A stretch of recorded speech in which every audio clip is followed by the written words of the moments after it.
10 जुलाई रु paramedical courses पाई online application process start हो जाइए आउ तार लास्ट डेट हूँ 30 जुलाई। एथिरे किसी एंट्रेंस एग्जाम देबाको पड़ेनी, डायरेक्ट 10th आउ 12th मार्क बेसिस रे एडमिशन हुए। एथिरे टोटल 27टा कोर्स रो लिस्ट आछि। से भितर 8टा डिग्री कोर्स, 5टा डिप्लोमा कोर्स आउ 14टा सर्टिफिकेट कोर्स।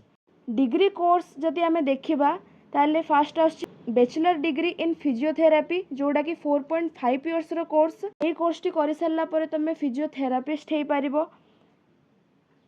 देन सेकेंड रे आछि bachelor degree in occupational therapy, सेडा हेले 4.5 इयर्स रो course. Then BSc optometry 4 years रो course. Then BSc in medical laboratory technology BMLT, जोड़ा कि 3 इयर्स रो course.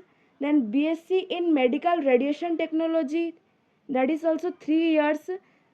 Then BSc in operation theatre technology, BSc in anesthesia technology, BSc in emergency medicine technology। तो एटा थिला हमर bachelor degree course गुड़ा। Then आमे देखिबा डिप्लोमा कोर्सेस कोन अछि। Diploma in pharmacy, diploma in medical laboratory technician, diploma in medical radiation technology, diploma in perfusion technology, diploma in radiation therapy technology. तो ये diploma course गुड़ा 2 इयर्स रो थाए। तो then देखो हमर सर्टिफाइड कोर्स जोड़ा कि 14टा अछि। तो फास्ट आछि certified ophthalmic assistant, certified ophthalmic surgical assistant, then certified cath lab technician.